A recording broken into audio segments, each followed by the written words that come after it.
Welcome to the Young Indy Chroniclers, a podcast about the making of the show The Young Indiana Jones Chronicles, which first aired on ABC in 1992. Kept thinking about what was Indiana Jones like as a young man. I came up with this idea of him seeing the world through the eyes of a soldier and a secret agent. Over the course of our podcast, we're going to talk to a whole host of very talented people who either worked on this show or were there from the beginning. We were able to shoot it on location in the real places where these events took place. Oh, make it up as you go. Oh boy, that's great advice. We hired some of the best European directors, a whole host of very, very talented people. I'm your host, Peter Holmstrom. And I'm Daniel Noah, and this is the Young Indy Chroniclers. There's only one rule, Indiana. Stay alive. Welcome back to the Young Indy Chroniclers, the one and only podcast devoted specifically to the Young Indiana Jones television series and franchise. I'm your host, Peter Holmstrom, and with me on this journey of a lifetime is Mr. Daniel Noah. Hey, Daniel. Hi there, Peter. When thinking about and looking at the Young Indiana Jones TV series, a love of real-life history was almost, if not more important, of a drive for the inception of the series than the telling of more tales of Indiana Jones.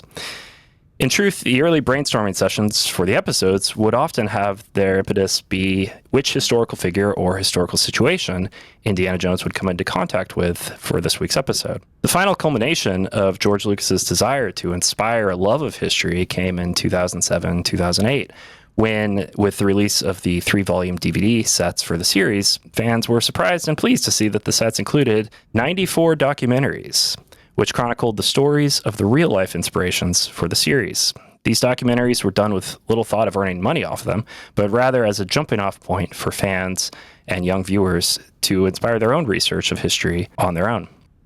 On today's show, we're very pleased to have, as a guest, the series producer of these documentaries, Mr. David Schneider, to help tell the tales of this, what is in many ways the final chapter of the Young Indiana Jones franchise. David, welcome to the show. Thank you. What? We weren't supposed to make money from those? Well, it's funny, actually. I recall at the time, I think it was reported, did they air on the History Channel? They did, but that was not the intention originally. You know, before we even get into that, though, I'd love just to ask a bit about yourself, and if you could tell the listeners, a bit about your own history and how you first got involved with Lucasfilm and this project. Sure. I'm a journalist by trade. Spent my entire life with this one interim episode in television news and documentaries. So I was with CBS News for over 20 years before I joined Lucasfilm. Had no intention or expectation of doing anything like this. But like, most anything in life, accidents happen. So I had... my wife and I grew up in Southern California. We had progressively moved eastward. I had opened a bureau for CBS News in Colorado in the mid-'80s. Went to New York at the beginning of a show called 48 Hours. Moved to Washington after we got married and spent 12 years there. And then we wanted to come home and for family reasons, and thought that I would be able to continue doing what I was doing for CBS. But when that became clear that it wouldn't work out, this is long before the days of working from home, I was, started really just looking to see what was out there, never having actually looked for a job in my adult life since I got out of college. And a colleague of mine had produced the profiles of George Lucas for 60 Minutes, and I asked him if he knew anybody. And he put me in touch with Lynn Hale, who was the vice president for publicity at Lucasfilm. And I knew that I was coming out for a visit, contacted her, see if she would be interested in, be willing to meet me. And she said yes. She did say that she didn't know anybody in the business of television news, really. Didn't think she could help, but she'd be happy to meet me. And in the week in between setting up the meeting and arriving for the meeting, which was at Skywalker Ranch, George had come up with this project. So wow. It's literally luck and timing and not anything else that ended up with this opportunity. So I thought I was coming to the ranch for my 10 or 15 minutes of courtesy time with Lynn, and ended up spending hours talking with her, talking with people from the marketing, talking with Rick McCallum, who was producer of George's for the Star Wars films and had been producer on the Young Indy. And they all just sort of wanted to kick around the idea of, what do you think of the idea of doing documentaries that would be companions to the Young Indy series? And I actually had not seen Young Indy, so I didn't really know what I was getting into. But look, I liked the idea of it. The idea of having this character of Indiana Jones, a young Indiana Jones, and of course everybody knows who Indiana Jones is, but having him in adventures where he would meet actual historical figures during historical events, grappling with themes of the age and some themes that are timeless. And then having documentaries, short documentaries that would then sort of get into some of the actual history. It was intriguing. So I got excited about it, and then went home preparing to move out, and never heard from them. Yeah, exactly. So I continued to do some research, and I started thinking about how you would approach it.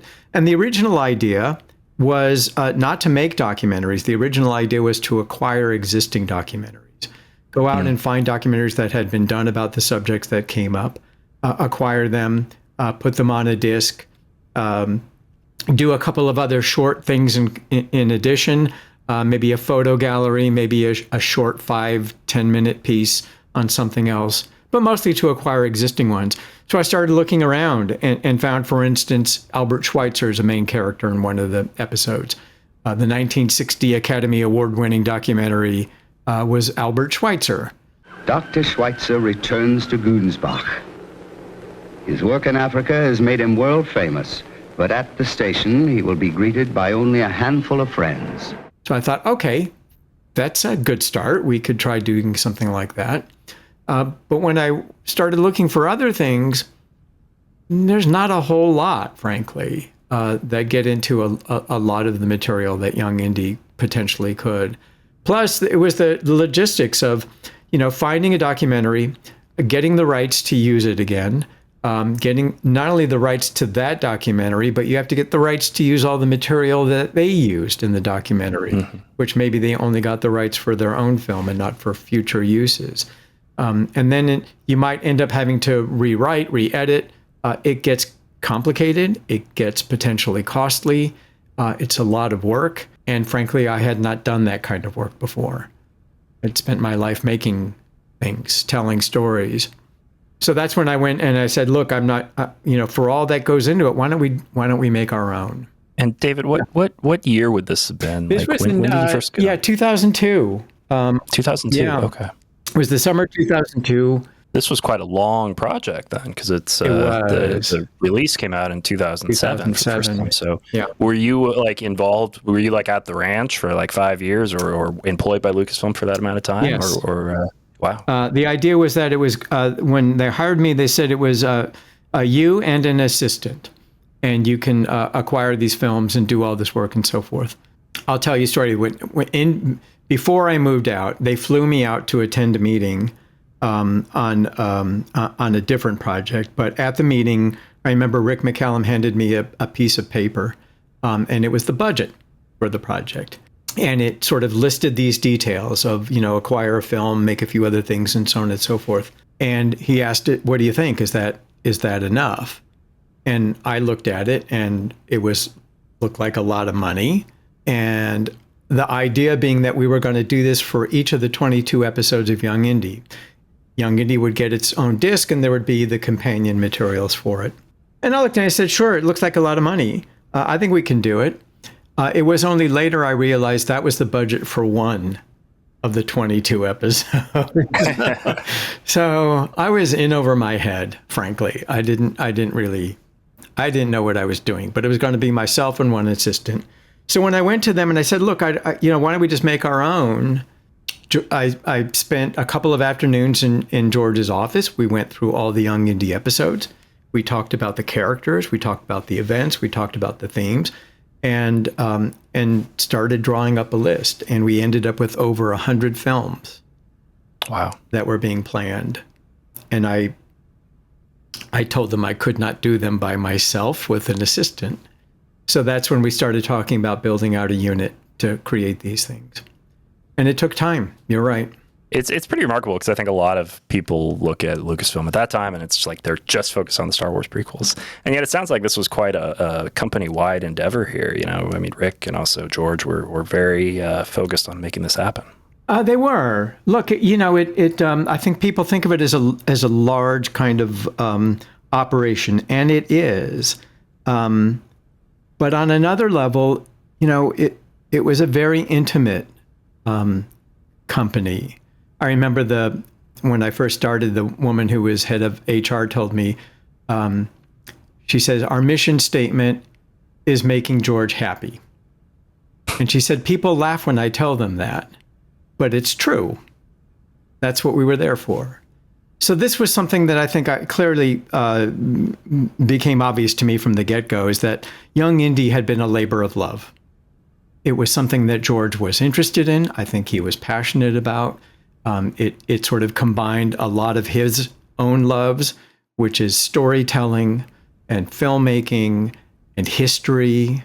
You know, he was an anthropology major. I think he's always been interested in sort of figuring out what makes people tick, what makes cultures tick. And Young Indy sort of fed into that sort of baseline curiosity of the human condition, and gave him a chance to sort of not only get into the stories of this young boy, but get into the stories of society.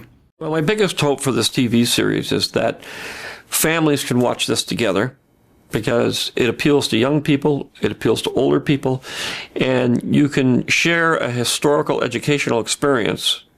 Hopefully, younger people will become more fascinated with history and become more interested in history and realize that history is really about people more than it's about events. And the people are just like we are.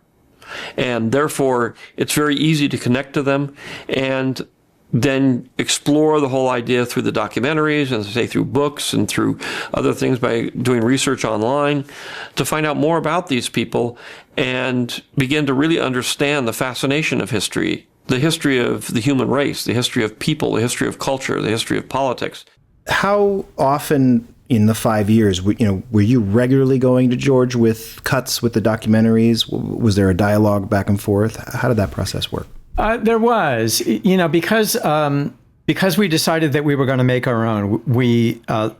And there had not been a documentary unit at Lucasfilm, so it was something that, when we came up with that list of over 100 films, which scared the hell out of me. And I started, figuring out how we can do this. And then it was a process of hiring people, of getting the equipment, of sort of just figuring out how we're going to do this, which took a little while. I think the first hires were early 2003. We just started working away at it. And I had the good fortune, frankly, that we were getting underway when George and Rick were out of the country filming Star Wars. And it gave me a little breathing room, really, to sort of try and figure out what it was we were going to do and how we were going to do it. We took our time, made 10 of them, I think, or 10 rough cuts, and then sent them off in a pouch to Australia for them to look at. And it was really the first feedback we had on whether or not we were on the right track or not. And I'll tell you that, originally the intended audience was always going to be sort of young people, educational, which I think was fundamentally what Young Indy was, right? It was to sort of get young people sparked with this idea of history. So we thought that there was going to be something of an educational audience, but we also didn't want to just make it for, school kids, frankly. History is fascinating. Why not make it for everybody? But I remember some of the people that I worked with were talking about, should we get focus groups?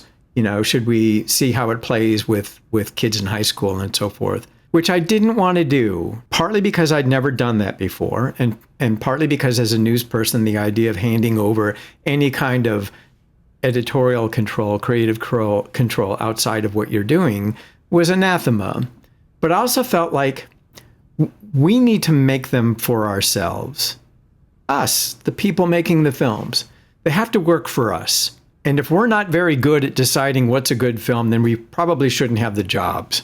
But I think that's what sort of drove me all along, is we need to make them for ourselves. So when we sent those 10 off to George and Rick, word came back that they loved them and to keep going, which was really a gift at that point, because we had had enough time to get a system up and running. But then we, sort of met the moment. It's either working or it's not. And then we just kept charging. So really, we ended up making 10 films. That first year, we made 20 films for each of the next 2 years. And then we made 30 films in the fourth year. So we just sort of cranked them up. And what we would do is we would make them.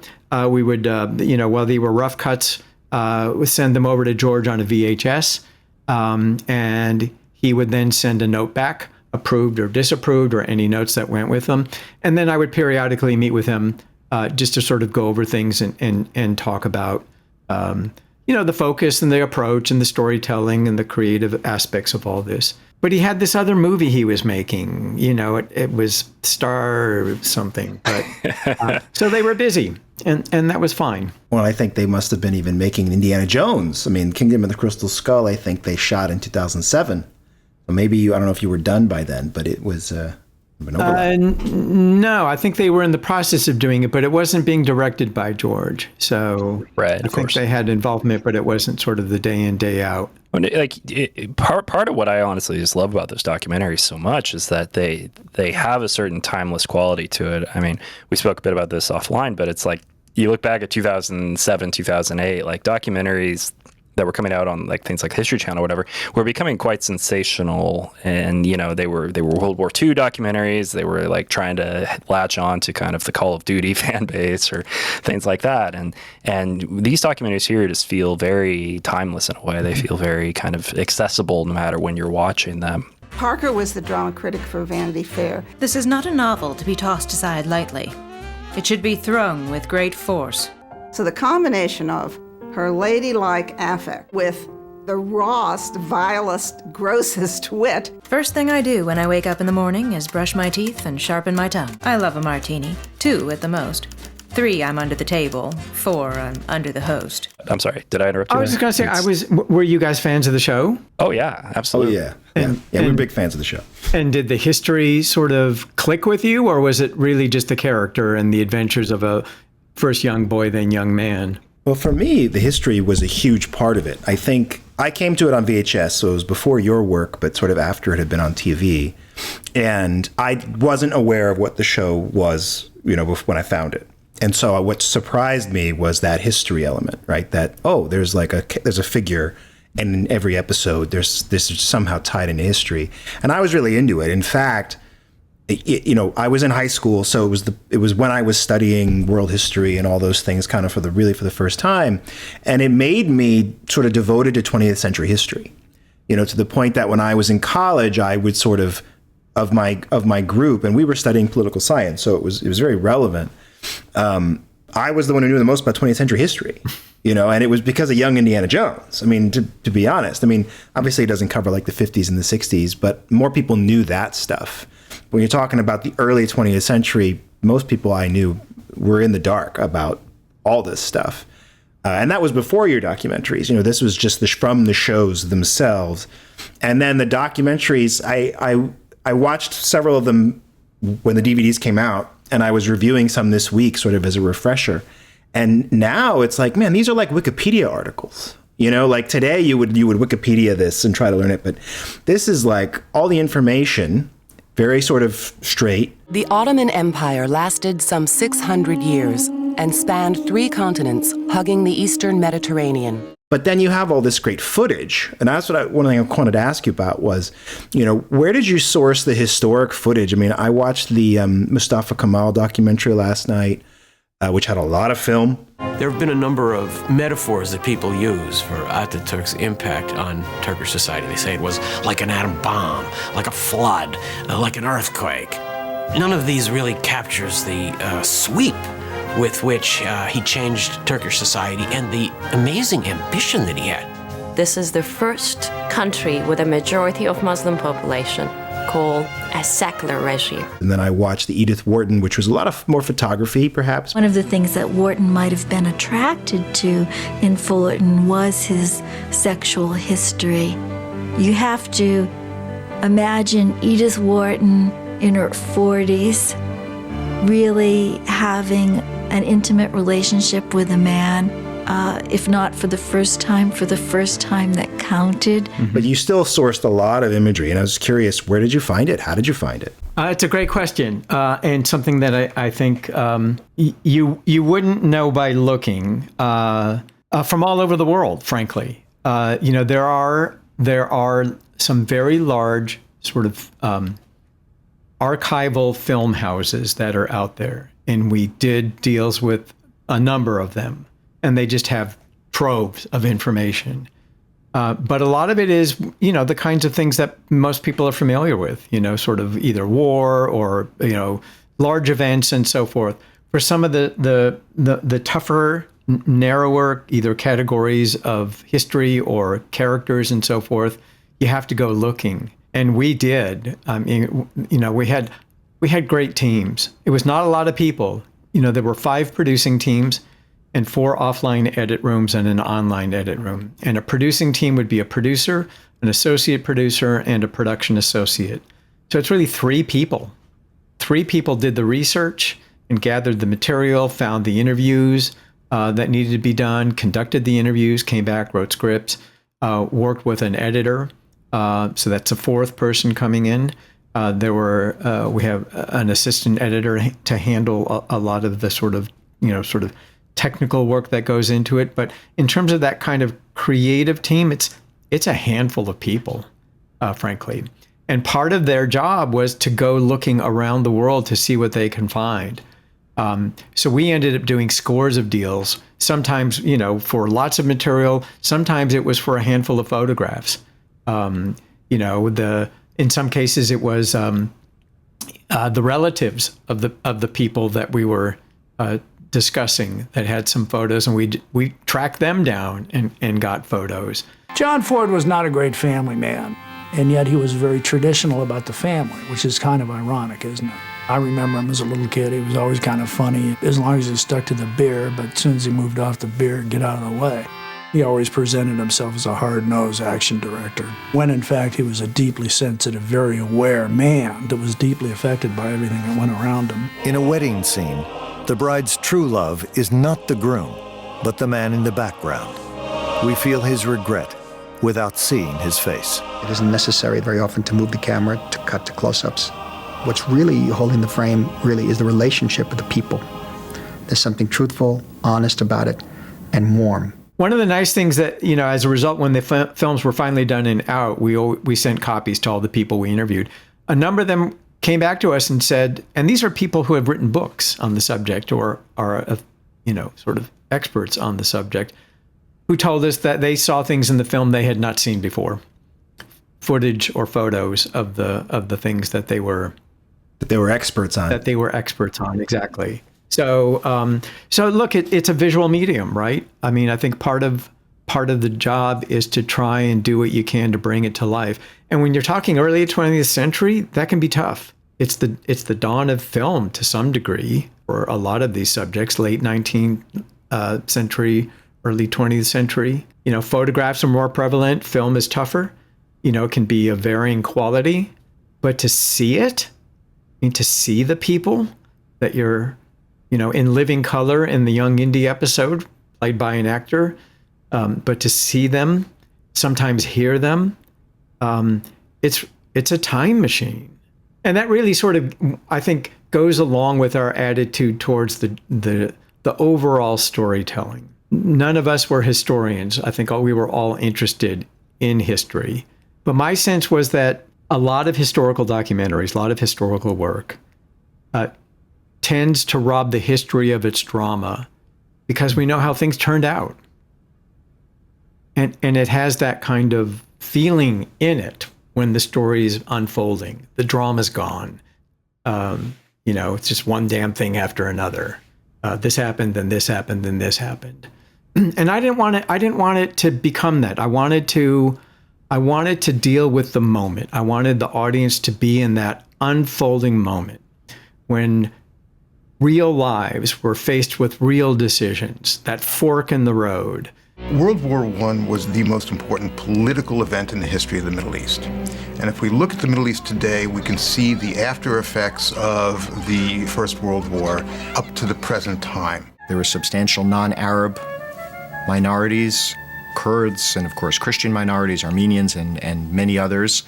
And there was a great deal of religious diversity. In 1492, when Spain expelled its entire Jewish population, the Ottoman Sultan offered them refuge. Each city, Damascus had its own identity, Cairo had its own identity, Aleppo had its own identity, Beirut had its own identity, and I think each center was in many ways a world unto itself. Jerusalem was supposed to be a gift for the British. There were lumps of coal in store for the Arabs. Britain had promised them independence, but that was only one of 3 promises London made about the Middle East. And they had to decide what to do, sometimes with, good information, sometimes it was bad information, sometimes there was no information at all, but they had to act. 2 government documents had hit the world's newspapers. The first was the Sykes-Picot Accord, a secret deal Britain and France had made to divide up the Middle East between them after the war. No land was set aside for the Arabs. The British were duplicitous. The British basically were triple dealing. They were promising the Arabs independence. In 1916, they signed a secret agreement with the French, the Sykes-Picot Agreement, where they partitioned the same region they've promised to the Arabs as an independent state. Even with all the loose language, it's still a promise. Britain was horrified when Sykes-Picot was leaked, but it published the third agreement deliberately. The Balfour Declaration supported the goals of yet another nationalist group, Zionists. The Balfour Declaration was a 2-sentence declaration saying that the British government supported the establishment in Palestine of a national home for Jews. American President Woodrow Wilson arrived with a vision for a post-war world he called the 14 points. 1 point, national self-determination, captured everyone's attention. Wilson's 14 points were revolutionary in every sense of the word. Once you utter a phrase like self-determination, it takes on a life of its own, and it did. It captured the imagination of Arab nationalists, of nationalists throughout the world, and in many ways defined the 20th century. And that's real drama. I mean, that's why we're doing films about it, right? It was important, it was exciting, it was momentous. And the films needed to be invested with that kind of energy. I always felt that we were at our peak of success when you watched the film about this battle or that person doing this thing. And even though you know what's going to happen, if you're watching the film and think, maybe this time they'll pull it off, or they won't do that, they'll go down this road instead, that sense of anything can happen as the story's unfolding, that's successful storytelling of history. Because it wasn't dry, it wasn't pat, it wasn't preordained. And you want to be in that moment to understand what it was like to be there and have to contend with these, whether they were great forces of the world at work in battles, or those sort of personal sort of challenges that any one person had, that has become the stuff of legend. I wanted to ask you about I think as a creative choice you made with the documentaries. I noticed while you do use music from the series, you never use footage from the series. And one might think, you're going to make a documentary on a historic figure and you have a produced show that you might at least use some of it. Was that a discussion? And I'm guessing it was an intentional choice, but what was the choice and why did you make it? It was intentional. It was discussed, but it wasn't something that we dwelled on considerably. I'll tell you the reason why we used the music from the episode is because it was free. So, of course. It was fundamentally a budgetary decision. Plus, the music was lovely. We did not want to use footage from the episodes because we wanted to draw a clear line between the fictional accounts and the nonfiction. I didn't want to blend them. I didn't want to have that sort of confusion that might come from what are you seeing? Is that World War I scene genuine, or is it Young Indy? So if you immediately take all that footage off the table and you get people to understand that what they're seeing is the genuine article, I think that carries some not only sort of persuasive force, and maybe persuasive is the wrong word. There's, to me at least, there's drama in the real thing.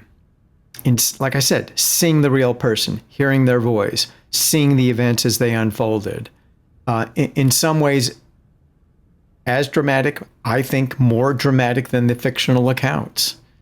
We used to say to each other and have it engraved on coffee cups, you can't make this stuff up. There were a number of stories about Vlad. He used impalement not only against the Ottomans in battle, but he also used it in local situations against people who were considered to be a threat to the state. People who were supporting rival claimants to the throne, or people who were committing acts of thievery or adultery. Mata Hari's execution could be really regarded as her final performance. When she appears before the firing squad, she's dressed up in her best clothes. She's done her utmost to do her hair and put on her makeup. And the story goes that she refuses a blindfold. She refuses to have her hands tied at the stake. And she blows kisses to the nuns who are kneeling, praying for her, and to the soldiers who are her executioners. There is a report that one of the soldiers said, "By God, the lady knows how to die." I think it's probably true in spirit if it might not have been true in fact. She died heroically. She died as a performance, and it was another good one. I mean, it's just incredible. I mean, some of the things that happen, to the point where, a Hollywood account of it might be criticized for being too contrived, but the real stories were extraordinary. The Rwandans discovered coltan, coltan being the most important mineral we use for all our electronics. So cell phones, computers, video games, anywhere from 70 to 90% of coltan is found in Congo. So again, here we are. Resources of Congo is still the main obstacle to Congo's knowing peace. On May 16, 1997, a small group of Congolese rebels, joined by the Rwandan Tutsis, took over the capital and toppled Mobutu. After 32 years as Zaire, the country was renamed the Democratic Republic of Congo. It was neither democratic nor a republic. I think about Paul von Lettow-Vorbeck, Colonel Paul von Lettow-Vorbeck, one of the films we did. Perhaps the first film ever done on the man, likely the last. He was the most successful military commander of the First World War, a German commander in Africa, who, was a major character in the Young Indy episode. Is this how you propose to go about it? With you up front and him behind? What's wrong with that? You do not march a prisoner between you. You put him up front where you can both see him. Now, suppose I did something unexpected, like grabbing you from behind. He'd shoot you. Oh? He'd shoot me, shoot you. Because I'd spin you into the line of fire like this. Major figure from the war, forgotten largely, I think. At the end of the war, sort of lost, but went home, lived his life. And in the 30s, with the rise of Hitler and Nazism, he would have none of it. And he was shunned, and he ended up destitute. The Germans, devastated by their loss in the war, were suffering unprecedented economic and psychological fallout that would give rise to Adolf Hitler's Nazi Party. Von Lettow found himself on the wrong side of the Nazis and resigned his military post. And when the people that fought against him, Jan Smuts from South Africa and others, learned of his condition and situation, they pulled together money for a pension. The people that fought against him. Much of the mutual respect comes from having shared in the same theater of war, having suffered through the same problems, and having treated one another's soldiers with honor and with gentlemanly conduct, which is something that many people believed had been lacking on the Western Front. again, you know, you did that in a fictional account, people would say, come on. Yeah. No, it's real heroism. It really is. It's humanity, right? Yeah. You know what I think I love about the documentary series too is the ability you I'm trying to think of the best way to say this here. I oftentimes find with documentaries, especially like historical documentaries, it's hard to divest yourself of one's own unconscious bias or like one's own awareness of where history goes. And you mentioned this a bit earlier, but like what I love about these documentaries is it always feels very rooted in the point of view of the characters and the historical events that you're discussing at the time. And always done, you know, in a very concise but also very informational format too. You know, I wonder if you could talk about like what was the philosophy behind the writing of the show and also just the format. Most episodes are in the 30-minute range, right? And I wonder if you could talk a bit about that. On the first part, I think I was trying to bring some journalistic sensibilities to the storytelling.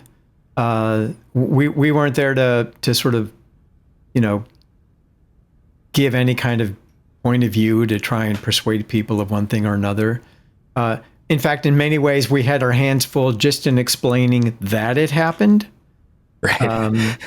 But you know, I think the where it gets interesting is that when you start choosing the people that you're going to interview who contribute to that storytelling of that it happened, then they have the freedom to talk about why or what it means. You know, maybe sort of give their expertise, people who spent far more time than we did learning about these things, but they bring that extra layer of understanding, the richness of a conversation about the history. But our job was to present it clearly, dramatically, concisely, to sort of just give people a sense of, really, in some ways it's introductory, to be honest. Some of these are very complex topics. I think we packed a lot in, but, you know, it wasn't our job to sort of, you know, push in any viewpoints. And they were sort of intentionally shorter. I mean, these are not hour and a half long traditional documentaries. One, we had to make, you know, 94 of them. So if this was going to happen within our lifetime, we had to be somewhat reasonable on the expectations. But the other thing primarily was that we wanted and expected and hoped that they would end up in classrooms. We wanted to have films that could be shown and leave time left over to talk about them and engage. I mean, that's the whole point. You know, watch them, learn, but engage, talk about it. You know, what does it mean? You know, the fact that here you are, two grown men who want to talk about them now is the whole point. Grown men, that might be disputable, but I know, right? Well, look, what does this word "grown" mean? I know. Think of it as charity on my part. So, you know, look, the history doesn't go away. We knew that we were making films that could be of value forever. I mean, they may be rooted in our time to some extent, but we didn't want them to be sort of just the point of view from the early 2000s of the history. We wanted them to be timeless in the sense that they captured what happened in a true and compelling way that could be of use. Now, you know, the technological standards have changed, and I kick myself now because they were all done in standard definition instead of high definition. We were sort of on the cusp of that. And we went for standard because that's what was most available and what most people knew. And that makes it a little bit harder for them to be seen today. Not because the stories are wrong, not because the information is out of date. It's just they look dated. To counter that, though, I think they still look very nice on the DVD sets, and the benefit of as we were talking about earlier, you're just seeing all of this footage that like you really can't see anywhere else. Like I watched, the other night I watched the episode Lines in the Sand, which talks about kind of the division of the Middle East after World War I. And like, you're seeing footage in there of the Ottoman Empire, of the land, of the period. And I went searching online just to try to find like other, footage like that. And you can't find anything. Like, there's nothing to be found. It's crazy. The Ottoman Empire once spanned 3 continents, stretching from Budapest to Basra to Algiers. Founded around 1300, it created a rich, multi-ethnic world that was Islamic in faith and tolerant in practice. But by the early 20th century, the empire was under attack from without and challenged from within. And when you sort of get it up at the highest quality of the film that's available, it's lush. I mean, it's all black and white, but there's really a richness to it.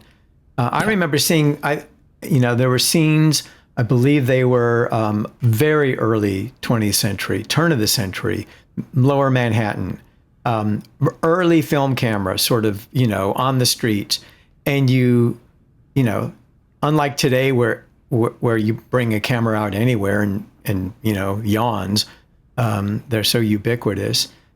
Everybody was looking, and there were kids. Kids were following along. I think it was on a horse cart and it was being drawn. Kids are going along. They're jumping up to get in the frame. They want to see what's going on.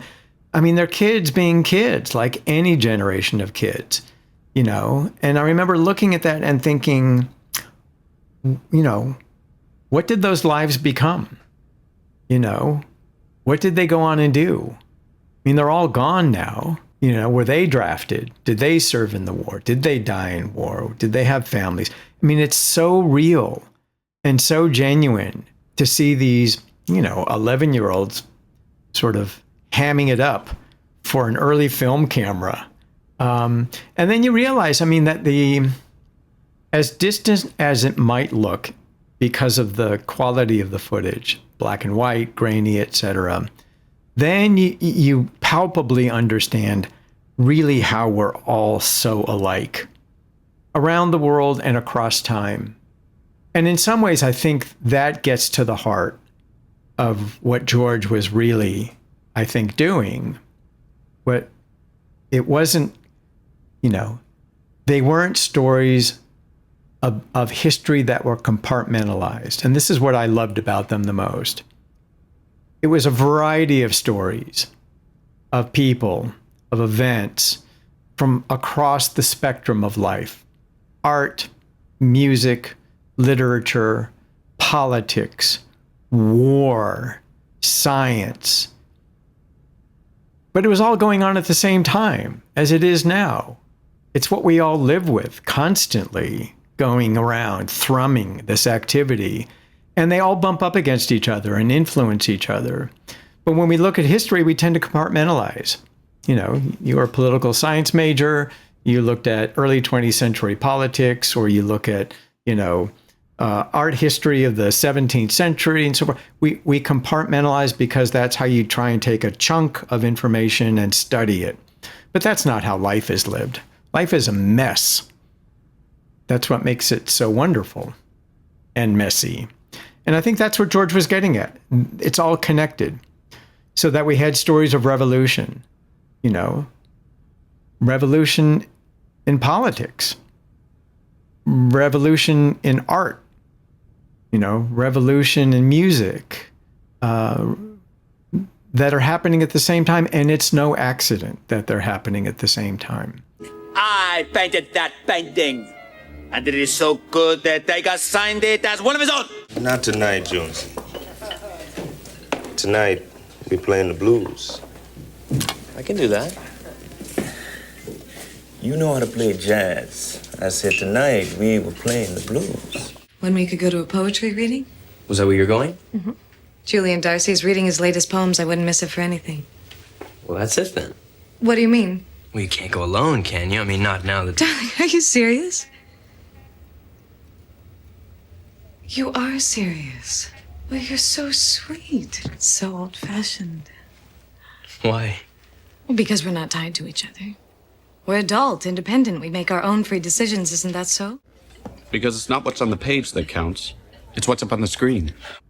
Revolutionary thought was afoot, in the earliest 20th century. things were changing, times were changing. You know, whether you were in government or standing at an easel with a palette of paint, you were doing interesting, new, groundbreaking things because it was in the air. And that's the beauty of Young Indy. It puts you in that moment, and you see how those dramatic changes are unfolding simultaneously and influencing one another.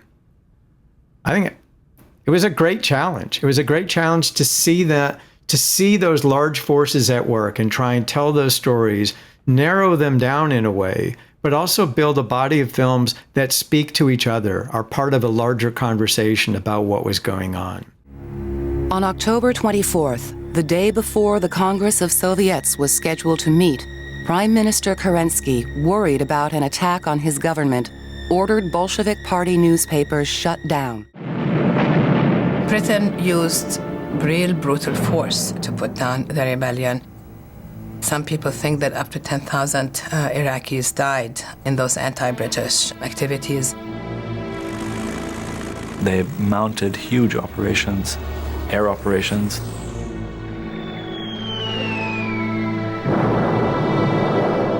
It was a policy of pacification that the British and the French pursued in the name of taming rebellions, in the name of civilization and modernization and the rule of law. She was the one who literally drew those borders that we now know are the borders of modern Iraq.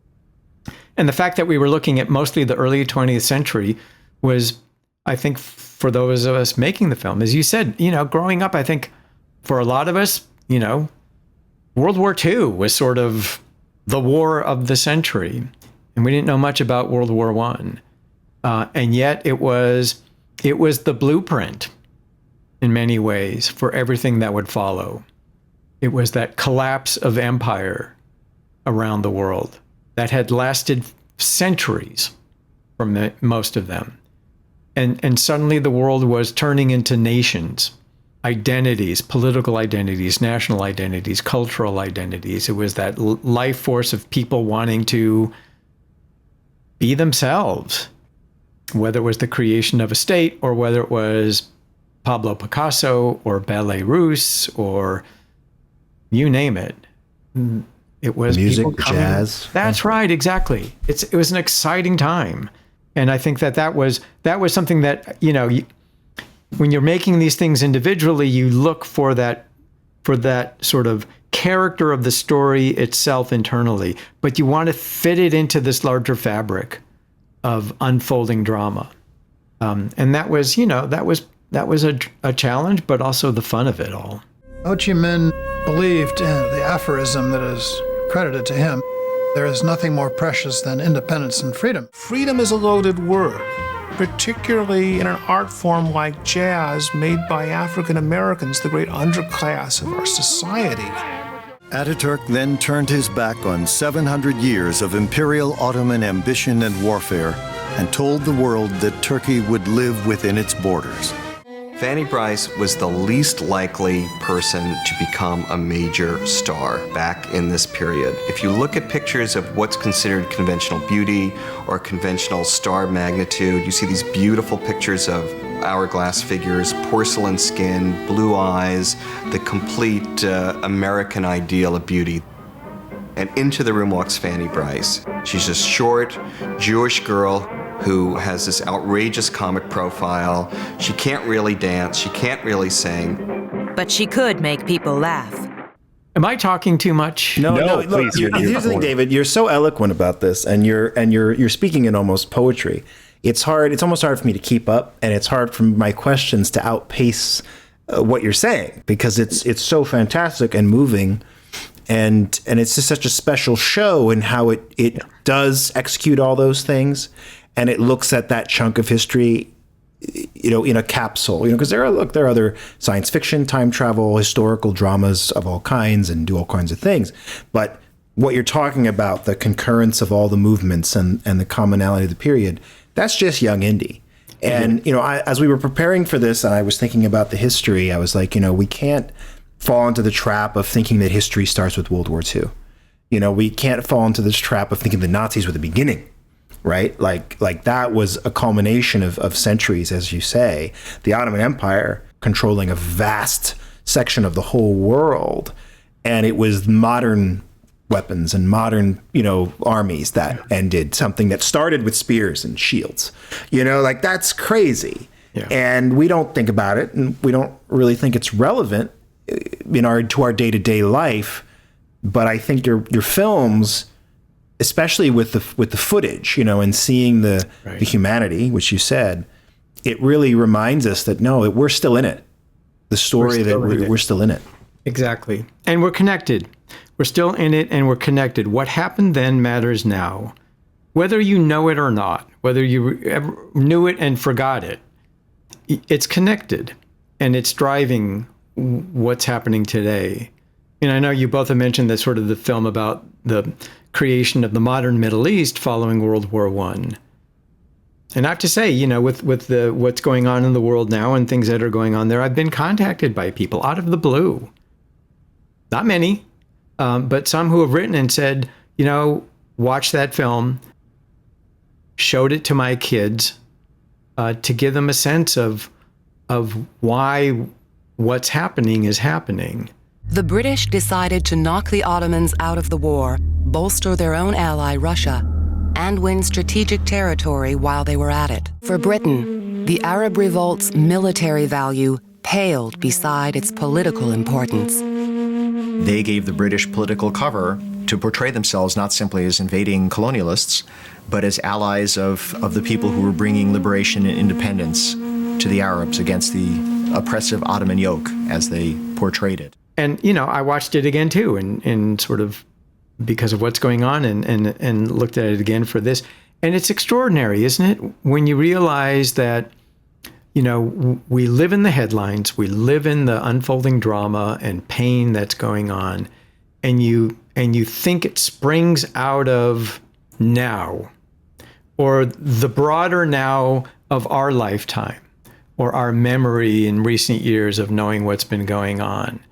And then when you look at that film and you see the roots of it coming from a century ago, with decisions made by people that could not imagine what it would lead to, it's really it's a lesson in the sort of the fragility of life and the consequences of hubris, of knowing what you think you know better. And in some ways isn't that the great lesson of history, is you don't really know what you're doing. Be careful. It's true. And I, again, to your point, like what I love about the documentaries is they often highlight footage of the ordinary people too. So you look at that documentary in particular, and you're seeing day-to-day life.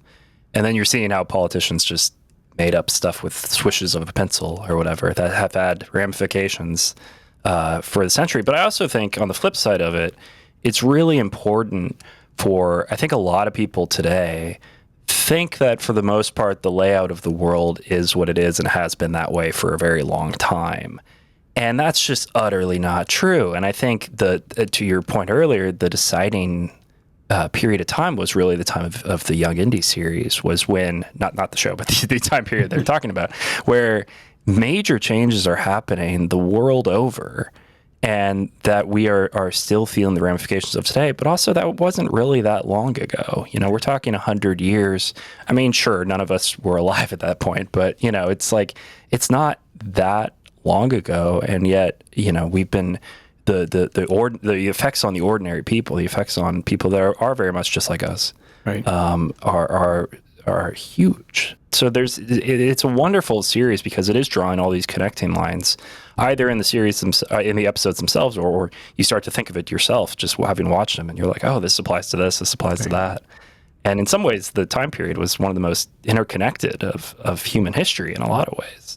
Or if you think of a human lifetime as like a series of choices, right? Then my great-grandmother was born in 1911, so that's 4. So her father, right? 5 generations. So that's 5 people's choices that leads to me. Right. 5 people's choices. That's nothing. You go to the grocery store, you're going to be impacted by way more than 5 people's choices in an afternoon, right? So when you think of it like that, a human being chooses how they're going to live their life, and they set their own course, and then the next generation is affected by that. You're talking about 5 steps of removal over 100 years. That's nothing.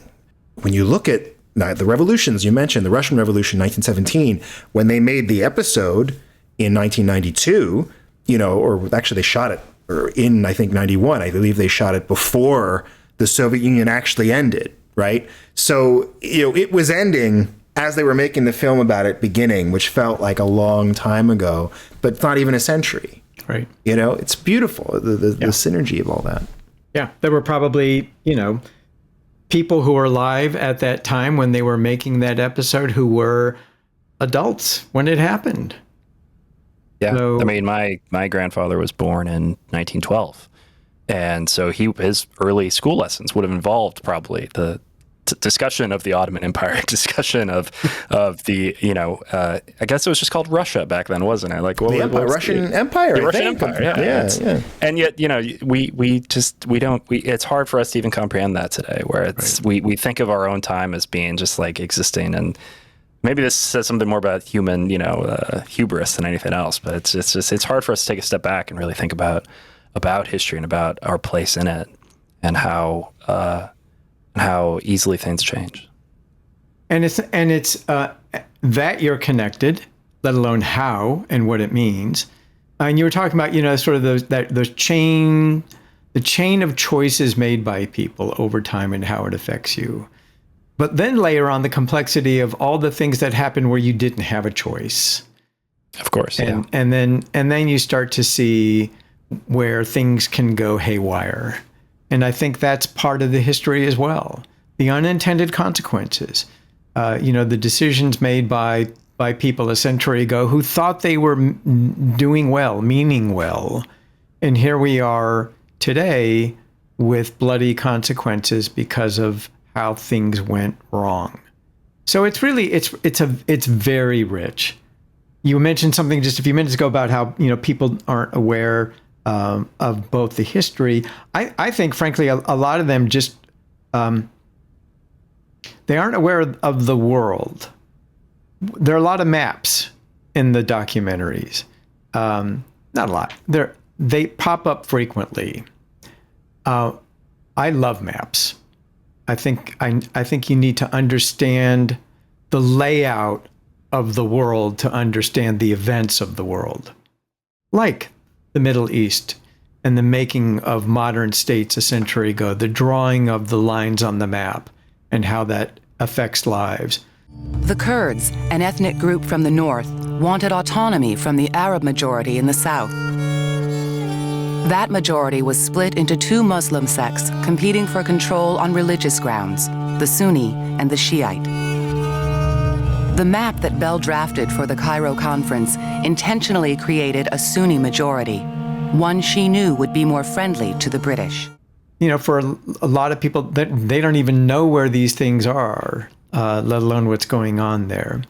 I think maybe they all know, but I still love maps, so I wanted to have maps.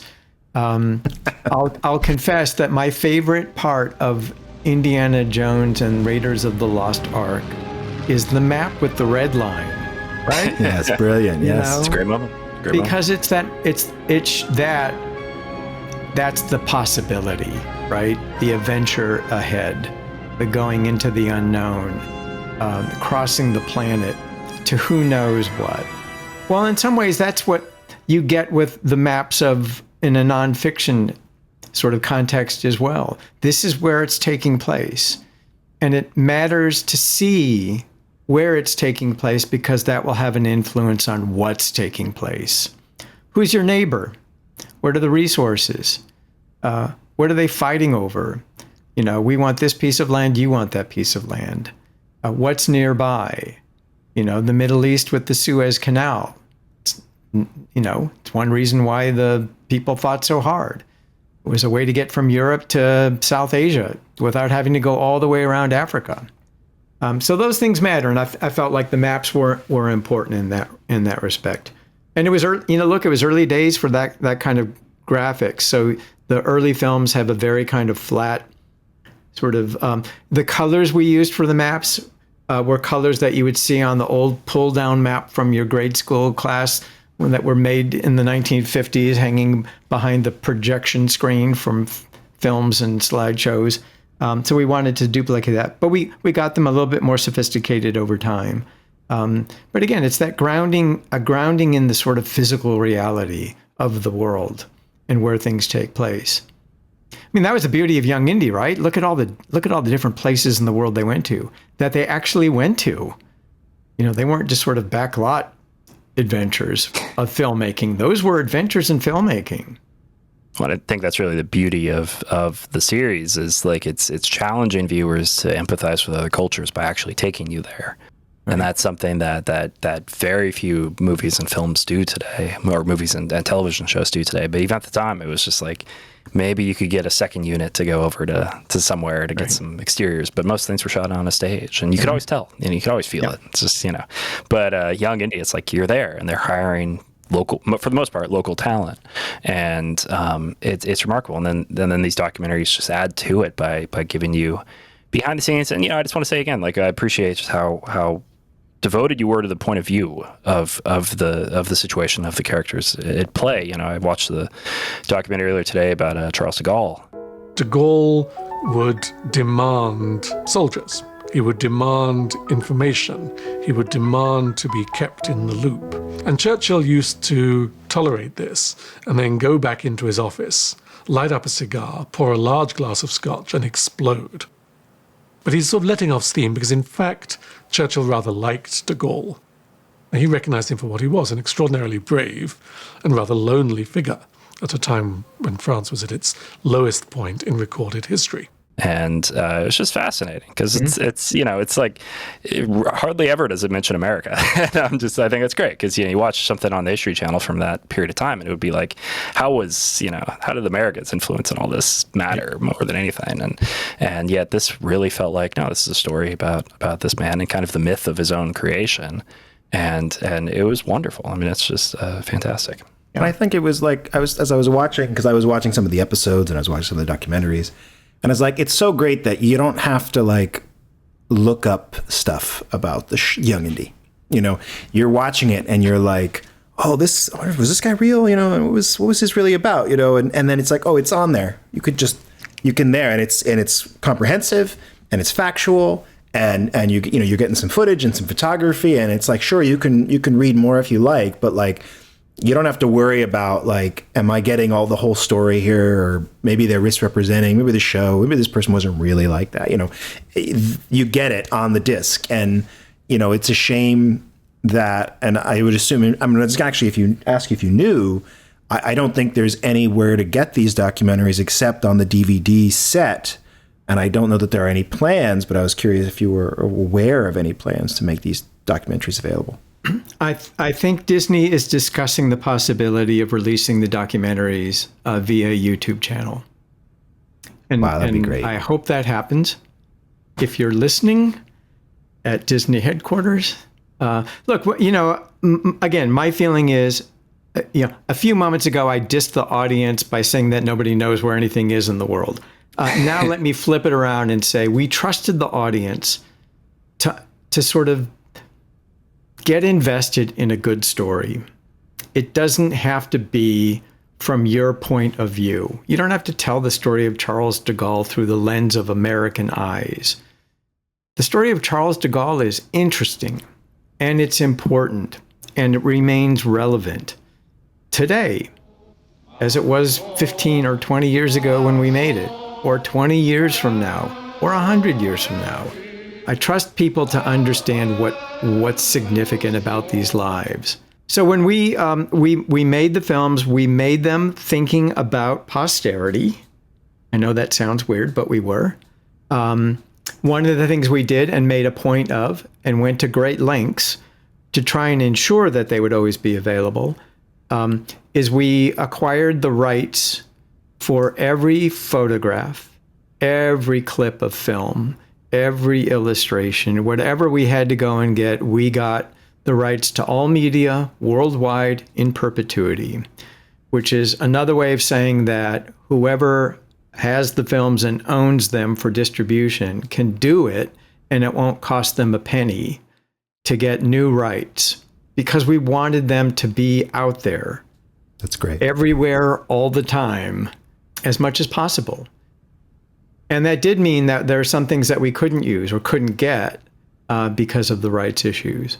But we didn't want to have future generations of people at Lucasfilm or now Disney having to go through and try and figure out, okay, what do we need to cut out because we can't show it? You know, the term of licensing expired. So we took that problem away with the idea that these things should be seen. History, I was going to say, doesn't get old. It is old, but it doesn't go sour. It doesn't hit an expiration point. You know, look, I used to, and in terms of this idea of the integrity of the story, I would tell folks that, you know, we need to have films that are accurate and are dramatic. And if you tell the story correctly and it's boring, you failed. And if we tell a dramatic story and it's inaccurate, we have failed again. So it's got to be both. And it was a high standard, both for the factual integrity, but the storytelling. In the early 1920s, Bell thought at long last she'd found that with a British advisor to King Faisal named Kinahan Cornwallis. Kinahan Cornwallis was a dapper, dashing, intelligent statesman. And Gertrude Bell fell in love with him, and she wanted so badly to marry this man. 3 days before her 58th birthday, on July 11th, 1926, Gertrude Bell, after attending a party on the banks of the Tigris River, went home and to sleep. She never woke up. And, you know, did we achieve it all the time, every minute? Maybe not. But it's 94 films, people, so, you know, cut us a little slack. But that was the intent. No, it's incredible what you did. It's so many films, and I was even just kind of looking at all of the lists, and it's so well distributed, you know, over the different topics, and nothing's really left out if you're looking at a particular film, and there are a couple of topics covered. You're touching on something. Even the Dracula one. You have Dracula, like fact or fiction, you know, like you found something to hook onto. Yeah. The vampire serves two very different needs in different cultures. Problems of birth and problems of death. Somebody were buried alive, for example, which frequently happened, and managed to come to and claw his way out, and would show up in the village with blood-stained fingernails and so on. The villagers would add 2 and 2 together and come up with what they assumed was 4. No, this is a vampire. We've always heard our grandparents talk about vampires. Well, here's one. So they would chase him back to the cemetery and drive a stake through his heart and take care of him once and for all. And this was also, you know, 5-6 years of your life here too. This was not a short, you know, stint of a contract work or anything like that. No. Although none of us had any idea going in, frankly, what it was going to take. I think originally when they brought me on to acquire the existing films, I think the idea was that it would be a couple of years, maybe 2 years. I think one reason, frankly, I think that they held off on releasing Young Indy on the DVDs because of us. You know, I think they were ready to go and we needed to get done. But and again, I think that was testimony to the importance that George Lucas and Rick and others, Rick McCallum, felt about the importance of the documentaries as part of this larger package of the Young Indy stories and the history that underlies it. The more you get into it, the further that you can go in the DVDs. So specifically, you can generate it towards the subject that you just watched. So again, you can learn about Picasso, you can learn about Cubism, you can learn about Braque. And I'm hoping that this will get families to talk about history, get, you know, kids to talk to their parents to talk to kids, make more visits to the museums, make more visits to historical sites, and be able to relate that to their everyday lives. It makes history fun, and it's an experience that families can enjoy together, and that's very rare. And I would joke with them that, you know, I hope someday that people think of Young Indy as the companion features to the documentaries. because we were always introduced as the companion documentaries to Young Indy. That's great. And, you know, I really have to speculate, too, that, like, for so many people, myself included, I think Daniel, too, like, we watched the original 3 movies when we were younger. And we were so inspired to go look up all these things that they mentioned, these pieces of history that they talked about. And I imagine George was a little like, well, we could have provided that. You know, we could have guided them through some of the piece of history and encouraged that for young people to really like find this love of history, because he knew he had something. You know, he knew he had something with Indiana Jones that did inspire people. And so I imagine in a lot of ways this documentary series was his way of providing that, which was very cool. I don't know that, you know, think about the idea of taking such a huge character, both in terms of personality, but also the commercial success of Indiana Jones, you know, film after film, and then deciding, okay, let's do a television series where we start him off as a kid and have him meet historical figures. What are you thinking? Right? I mean, so there was something going on that was significant about taking that opportunity for a character to open the doorway to people, young people especially, to understand the life that of the real world that they existed in a fictional context. It is extraordinary. I don't know of anything, you know, like it since, especially in the sense of having this much effort devoted to the telling of the actual stories. I would have hoped it would have opened the door for all kinds of things. And maybe someday it will. But yeah, it was a multi-year project. It took a long time. We ended up afterwards. I don't know if you know that most of the unit sort of sized down, but we did do 4 additional feature-length documentaries after Young Indy. One was called Double Victory, which was the documentary about the Tuskegee Airmen that accompanied the Red Tails DVD. The struggle for African Americans to fight during World War II is part of the story. You can't tell the story without it.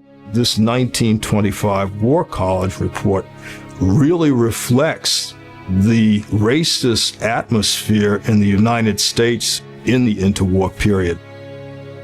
The 1925 study became really influential, and it's very unfortunate that it did, because it remained influential into the late 1930s, early 1940s.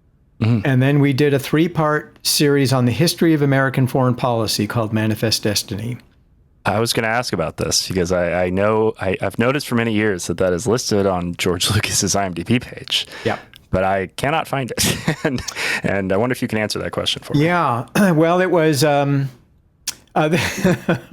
laughing because this was in part, you know, some of the frustration for me, it was a combination of frustration, but also a great gift, which was, where's it going to go?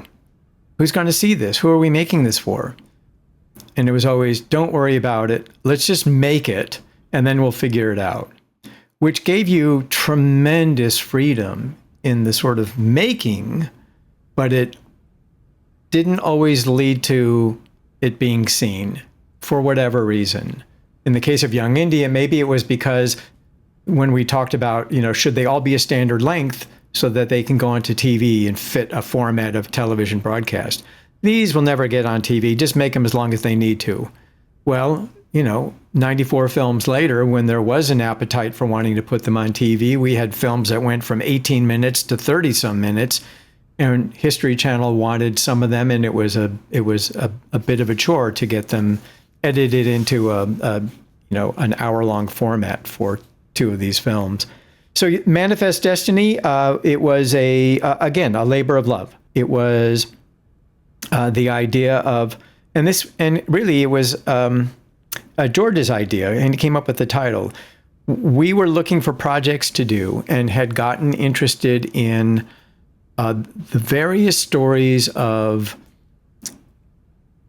political overthrows, American, you know, there was Iran and Guatemala and the variety of things like that. So we were looking at that and thinking small, thinking of these sort of tight dramas of political intrigue around the world in the 20th century when the United States decided that it was better to get rid of a government than deal with it.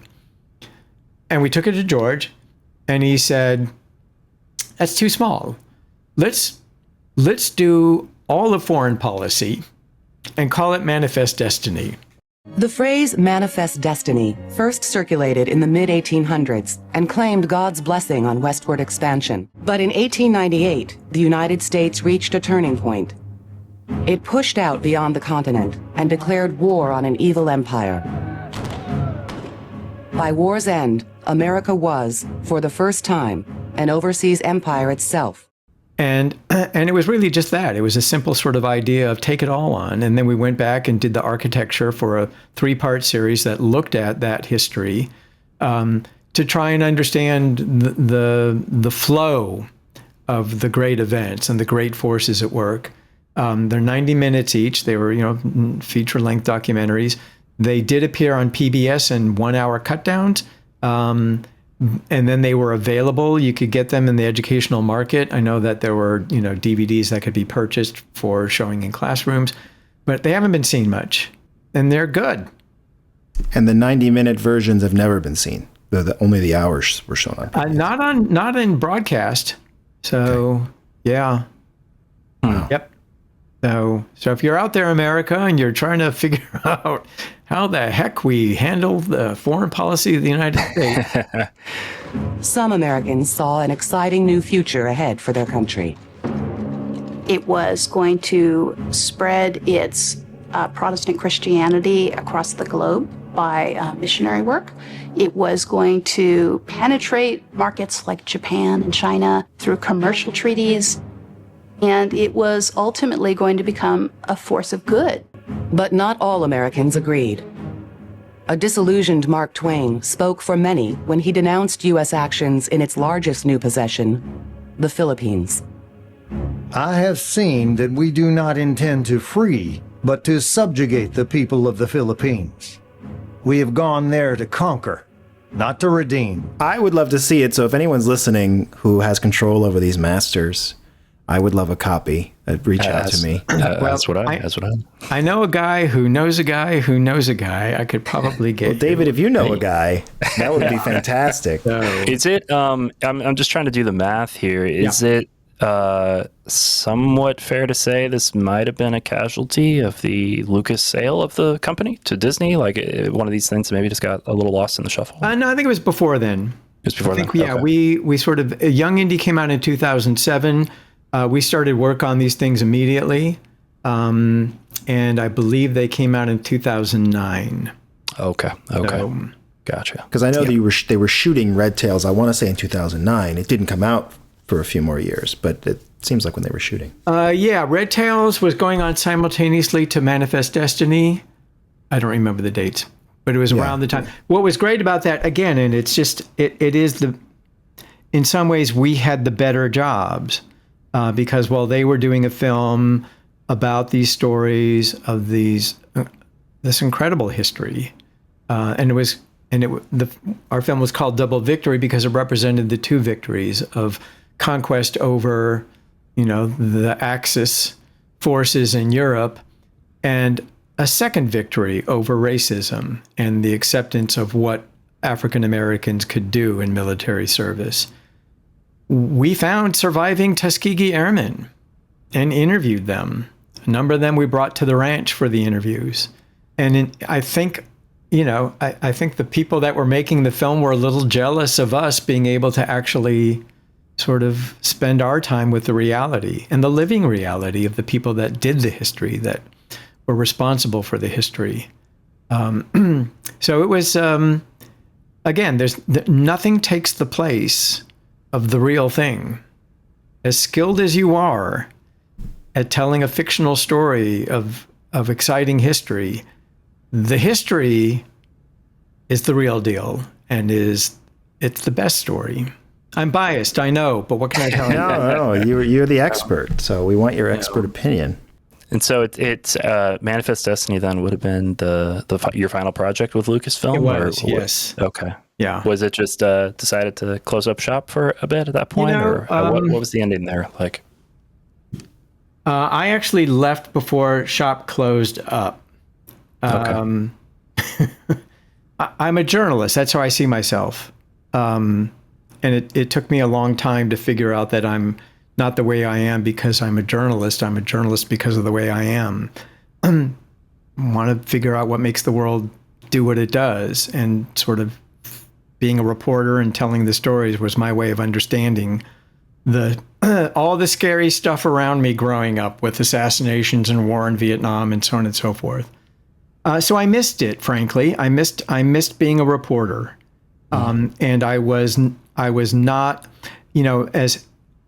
as sort of head of the documentary unit and hiring people and creating the systems that were intended to give people all the resources they need to do their job as well as they could. And yes, I had a strong hand editorially in the films and deciding what the subjects were and the scripts and the edits and all of that. It wasn't me filmmaking in many ways. And it was, the administrative, the managerial, and so forth. So I wanted to get back to doing storytelling, which I love. It was only later I realized that there is, in fact, a creative challenge and satisfaction that comes from creating a well-oiled machine that allows creativity to flourish. And I didn't know that until I left. And in some ways, I don't know what would have happened if I had stayed. It finished, the tail end of Manifest Destiny got done, and then the decision was to sort of, end it and move on. I don't know. I don't know if it would have kept going or not. I don't want to flatter myself and think that it would have, but I would have fought for it. I think, because I think that the stories are there. The importance is real. It's possible to continue to take the material, the rough, raw material of the past, and create dramatic, exciting, and meaningful stories out of it. That most people, look, a lot of the stuff we did was, had been written about. Winston Churchill was not an unknown figure when we did a film about Winston Churchill. Books, films, all kinds of stuff. So we added to that. Not that many films on Bronislaw Malinowski, Not too many. Yeah. In 1915, a Polish scholar named Bronislaw Malinowski landed on a tiny island off the coast of New Guinea. He had come as an anthropologist, a scientist who studies the origins and behavior of humankind, come to investigate the lifestyle, customs, and beliefs of the people who lived there. The methods he would develop to conduct his investigation would change anthropology forever. He introduced a distinction, which became a crucial distinction, between what people tell you and what people do, or what people say and what they do. Now, it's not because people are necessarily being deliberately misleading, but if I asked you about baseball, you'd give me some of the rules of baseball, maybe a bit of baseball history, maybe you'd tell me about Babe Ruth, maybe you'd tell me how popular it was. But I would get a different picture if I went and I watched a baseball game. And then I'd get a different picture again if I started playing baseball myself at different kinds of levels. So what Malinowski was saying was that to really understand what's going on in baseball, you have to do all those things. You have to talk to people about it, you have to watch it, and you have to go out there and learn a little bit about how to do it yourself. Only then will you really understand what people do, which is different from what they say.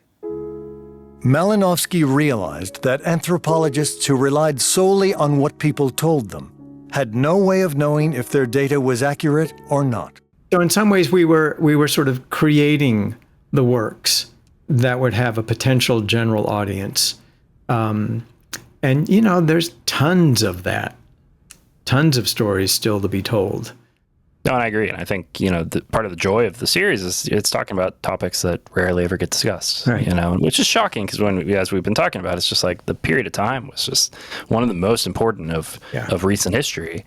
And yet still to this day, it's like, granted, I haven't watched the History Channel in a long time, but I don't think they're making a lot of documentaries about Franz Kafka or things like that. Exactly.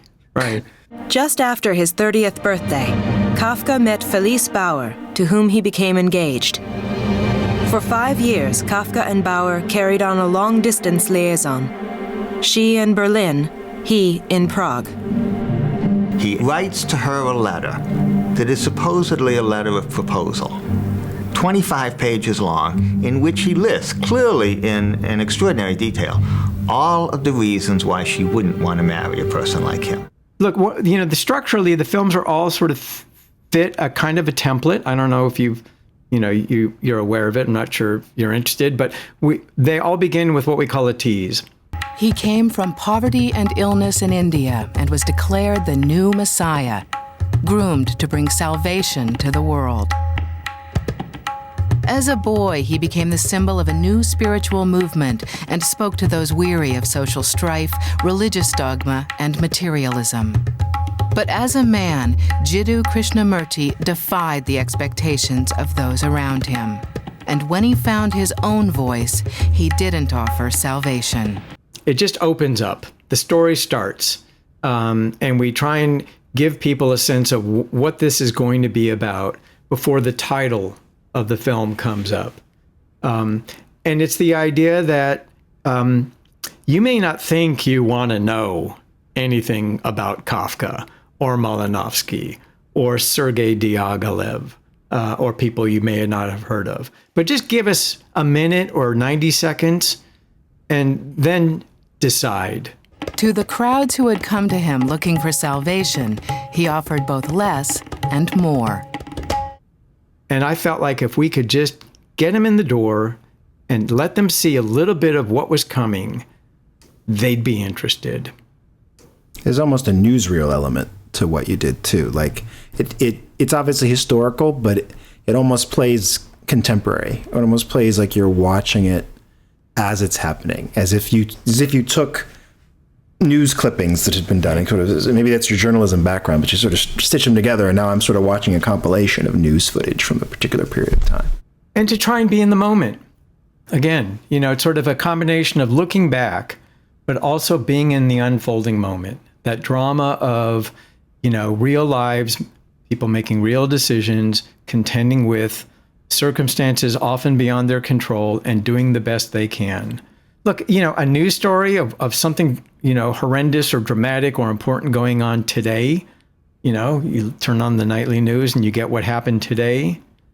That's just fresh history, right? It's fresh history, and you don't have the context of what it amounted to and what became of it and why it's important. But it's all the same. I didn't really treat it any differently. It's news. Just, a little dog-eared and, musty. But it was news. David, you're the first person we've talked to that was at Lucasfilm around the time of the DVD releases. And I wonder if you recall hearing or being privy to any information about how they did sales-wise, and also just how George, his final view of the DVDs and of your documentaries. Like, it sounds like he was pretty happy with your progress throughout the entire experience. But how did he feel about the sets once they all came together? I never had that conversation. I never heard anything negative. I think that they were well received internally. I mean, you've seen them. I'm not sure anybody listening has actually seen them. They are they're hefty, right? I mean, they came out in 3 volumes. So there are lots of discs packed into each of those sets. So you buy this thing and, you not only know what you're doing that weekend, but for lots of weekends after, because it's packed with material. I think they did well initially. I think there was critical acclaim, in the press for them, including the documentaries. I think they sold well. The word of mouth, when you looked at reviews on Amazon, etc., was, invariably good. I don't know how well it did on the History Channel, to be honest with you. They seemed happy. So we never heard a bad thing about them. I think the upshot is that it's not Star Wars, and it's not an Indiana Jones film. And I think that these companies are best equipped to promoting the blockbuster, big budget, extraordinary films that they make. And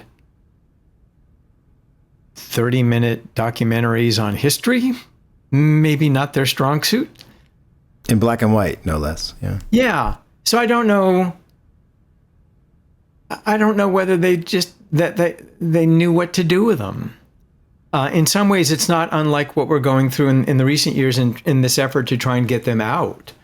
You know, I think they have a public and educational value. It doesn't really cost much to get them out because all the rights have been acquired. And as much as anything, it's just sort of, we don't know what to do with it. Well, my suggestion is they would be right at home in the Nat Geo section of Disney Plus, and you could make a series out of them. I mean, easily. And streaming has so many possibilities for curation that are unexploited.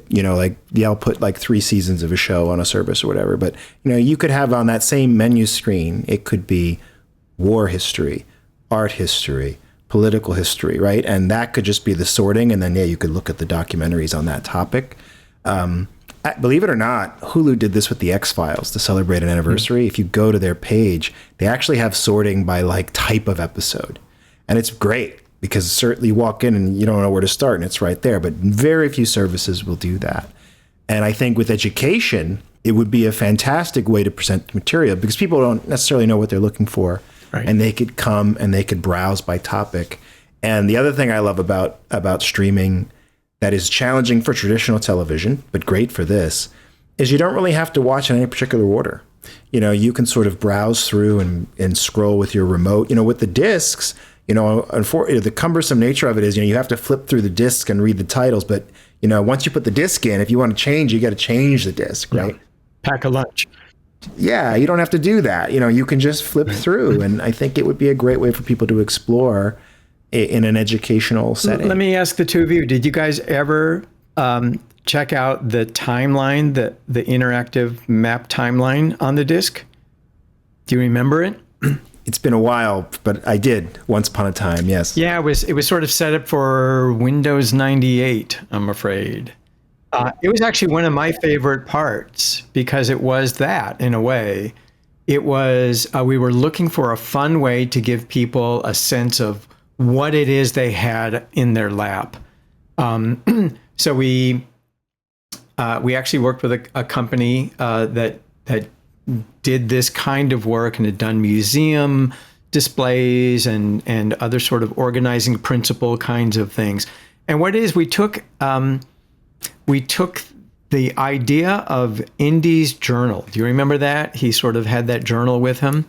So we used that, and we actually got the actual journal from the episode from the prop department. And somebody had actually, it was not fake. I mean, it actually had all the notes and drawings and text. I mean, it was really beautiful. And we provided that to this company. And that was used as a way to essentially provide a table of contents of what the episodes were. And you would sort of go into this timeline and you would go to the journal and you could flip the pages. And every time you flipped, it was a different episode. And it would tell you, what the story was and the characters and the drawings and so forth.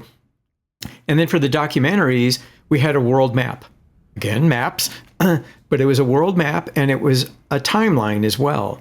And you could pick any of the years of the Young Indy episode, and the documentaries that were set in that year would sort of pop up on the map in a location where they took place.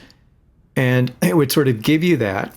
And if you clicked on any of those, it would take you to another page that was set up like an old lantern slide from early 20th century. And it had different images, but it had a description. It had a bibliography if you wanted to get further research. It had the tease to the show. You could play that and watch the beginning of the documentary and get a sense of what it might be about. And then it had links to other documentaries related to it. And it would then link you to the journal page from the episode it was linked to. So you could sort of move around and see everything. And then the other part, which was I thought was genius, which it put all 94 films and images of all of them on one screen. And then on the side, it had general topics. And you'd click on them and it would filter. So you could click on World War I, and everything would go gray except for the World War I related films. You could click literature, and all the films that dealt with writers and literature would be highlighted. And the same with arts and entertainment and so on and so forth. And it was really a way to sort of get yourself a tool to navigate all of this stuff. But it was also feeding into that sort of core idea of the rich variety of life that is expressed through history, and allow you to sort of see it in kind of a template form for how do you wrap your head around all this stuff? Well, there's war, there's politics, there's art. These are the films that deal with them. They're connected to each other in theme, they're connected to each other in geography, in time, etc. Biographies was another one. And it was that, what you're talking about, that sort of giving people a chance to just dabble in the richness of it all, which is not just individual stories, but really the lives, the historical lives of the time, and the events that were taking place. It is too much in some ways, right? I mean, it's just too much. So that's what Young Indy did. Young Indy took this huge, complex, violent sort of period in history and brought it down to human level, individual stories, unfolding ground level view of the great forces of the world. And that's really the challenge, I think, in all of this, is making the vast, complex world of history accessible through individual stories. That's what George Lucas did. He's good at that stuff. Sir, if the French could guarantee this, you might be interested in making a separate piece? Are you empowered to make that offer? I was asked to use my good offices to discover whether such an approach by the French government would be welcome. In principle or in fact? Well, sir, if you were to say that you might be interested in principle, then it would be possible for me to contact you again with the precise terms. Oh, yeah, that's wonderful. David, I mean, you've been so kind with your time here. I see we're already coming up on an hour and a half, but it's been really a joy to talk to you. I wonder if you could, what's life been treating you to since your days at Lucasfilm? What you been up to? Well, I left and went back to CBS and spent 8 years at 60 Minutes producing stories. Had a great time around the world, all manner of subject, doing what I wanted to do. And yet, I will tell you that pretty soon after getting there and starting, I regretted leaving. So only because now looking back, and the great joy for me of working at Lucasfilm and on this project is assembling a group of colleagues to do these films that were extraordinary. And I've been remiss by not sort of saying this earlier. It was an extraordinary bunch of people. Talented, nice, funny, dedicated. It was great chemistry and a love of both the material and of the idea of Young Indy and the documentaries. And to this day, we are all in touch and have remained friends. And people have gone on and worked together on projects. It was a creation of a family of sorts, because we shared this experience of doing these things, this crazy idea of making 94 films on topics pulled out of a fictional TV series, starring a young Indiana Jones of all things. And yet it was an extraordinary time. So that's really the great joy of it all. So I missed it, and I regretted that I didn't appreciate it maybe for what it was while I was doing it, but certainly do now. And these days, I left CBS and started my own company to take on the projects that I wanted to do while I'm still lucid. That's an elastic term, and was getting going on things just in time for COVID to hit, and dealing with the consequences of that. So, as one of my colleagues from the documentary unit said, being a sole proprietor means you are working with a fool and for a fool. So that's what I'm doing. That's fantastic. Daniel, do you have any more questions for him here? When you came on the project in 2002, we'll call this a tease, I guess, for whatever we do next. But it sounds like all of 22 Young Indy films were sort of done and mastered when you came on. That the development of the DVD for that period was really your films. That if not for the decision to include your films, they could have released those DVDs in 2002. Is that your understanding of where things were? Yes. My understanding was that, I'm trying to think now. You know, they started on ABC, right? And then they went to Lifetime for subsequent years. And you'll have to check this out. I don't know whether or not they were combined. You know, they took 2 episodes that appeared on television and combined them into that 90-minute. So you ended up with the 22, but they were really 2 episodes, original episodes, combined together. Some fit seamlessly, others were a little bit more of a shoehorn to get them together. But that was the idea. I don't know whether or not they were ever broadcast in that format, to be honest. I do know that when I came along, that there was a great deal of interest and pressure on Lucasfilm and on George to release the Indiana Jones movies on DVD, because they had only come out on VHS at that time. And he finally sort of agreed to doing that under the provision that funding was also made available to get Young Indy on DVD, along with this companion documentary idea that they had originally. And that's when they drafted up this sort of budget for, here's a disc, it has Young Indy, it has one acquired film, and then a small short and a photo gallery. And that's, it was a package deal, which is a nice way of putting it, right? So, well, it's just genius. That is fascinating. I'm glad we got that question out there, because it's always these details that get overlooked so much. But that's fascinating.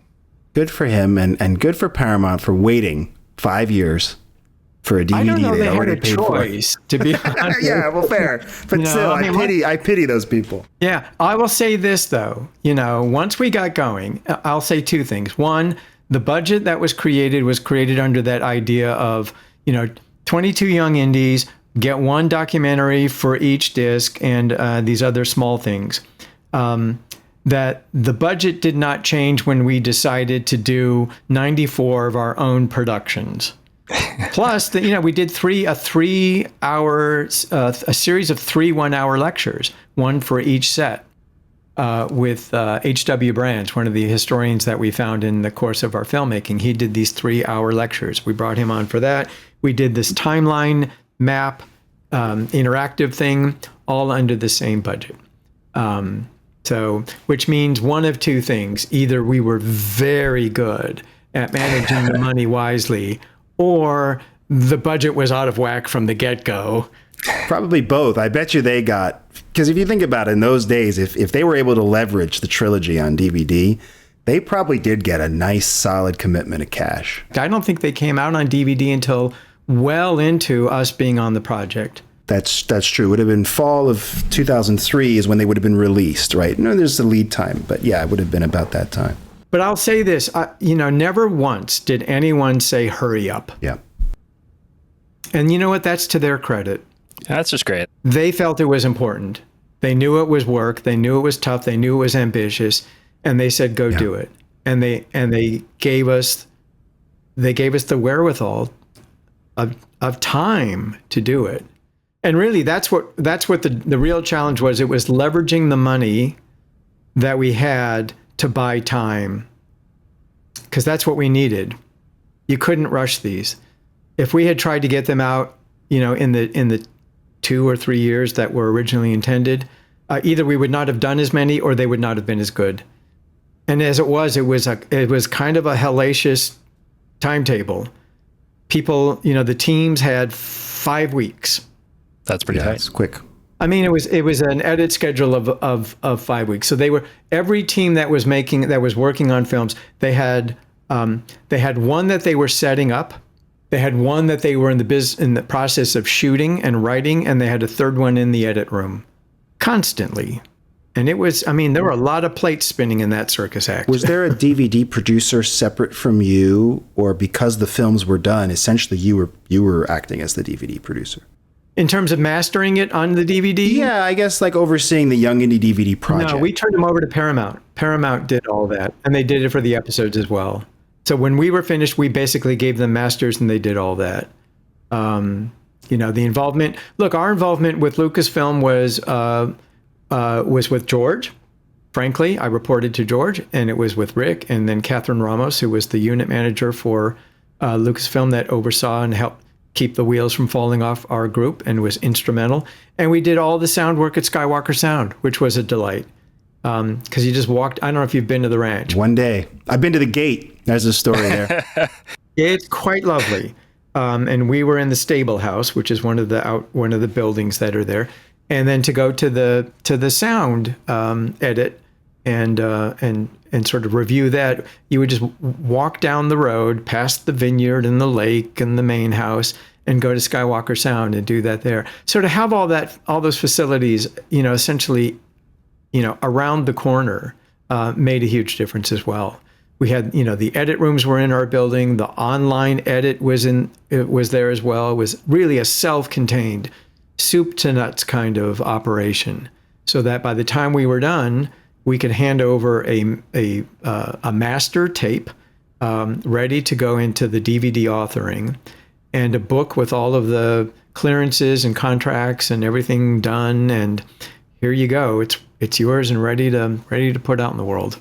Another question just came up to mind though, but like you're there for 5 years or so. Like what was that like in terms of just like your experiences with the ranch, your experiences, what was the atmosphere there like at the time? Like how did that work for you? It was really interesting. It was great. When I had that first meeting with Lynn Hale, where I thought I was going to get my courtesy visit of 5 minutes and then shown the door, and they had dreamed up this idea and I spent hours. This was before they had the Big Rock Ranch.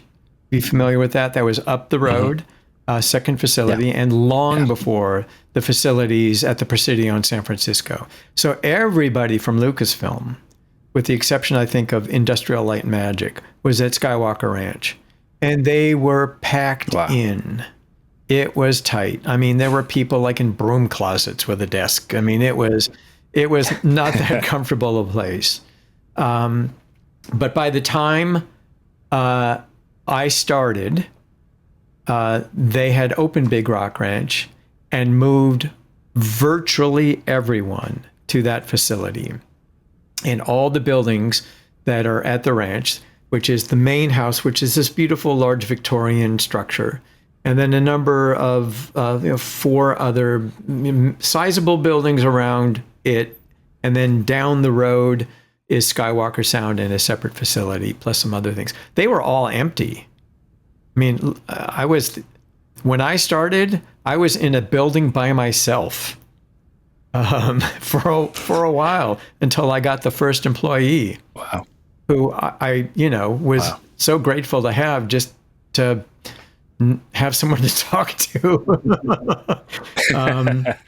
But we slowly filled up. We ended up moving to a different building, and the stable house, which worked out ideally for us. It had some editing in there prior to, so all the cabling was already in place for edit rooms and so forth. But the ranch is a magical place. It is just a lovely piece of nature, property in Marin County. It is, if you've driven by the gate, it sounds as though you have, you would not know it was there. There's no sign that announces it. You can't see anything from the road. The gate swings open and you drive down this wooded drive, and you go over there's a covered bridge, old covered bridge, and you go through a small redwood forest, and then you get through this clearing, and then it opens up and you see this large, lovely Victorian building, which is the main house where George had his offices, along with Rick McCallum and Catherine and a handful of other people, and a main floor it's filled with his art. He's narrative storytelling is something that, as you might guess, is something he's quite interested in. And what is that? Narrative storytelling. It's Norman Rockwell. It's the cover of the Saturday Evening Post. It's artwork that tells a story. So he owns Rockwell's.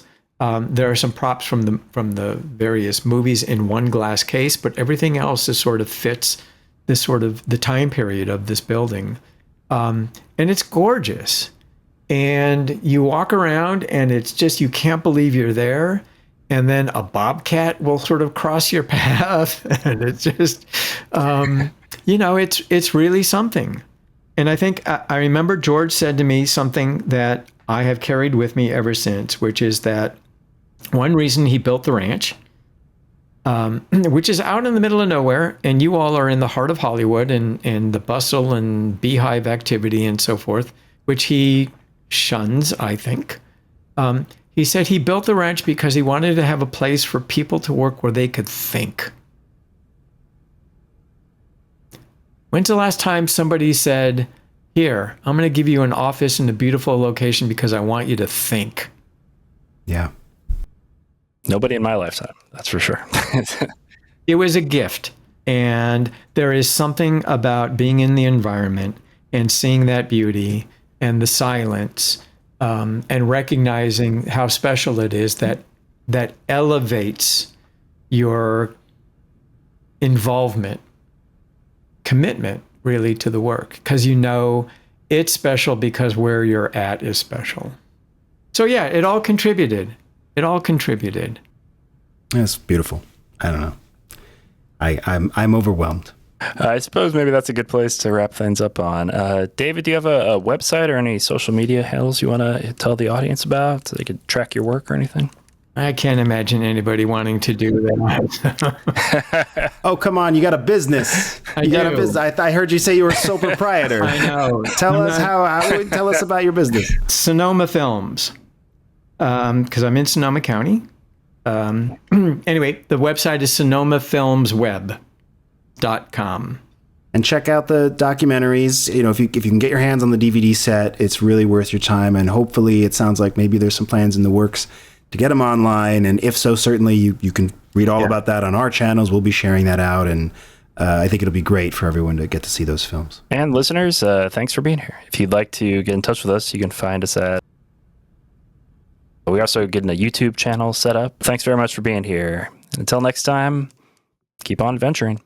We are not building here with lifeless stones. We are encouraging the living thing to grow. We can direct it to a great extent, but we can't prevent it growing. If we can bring some kind of order out of chaos, what a thing worth doing it will be.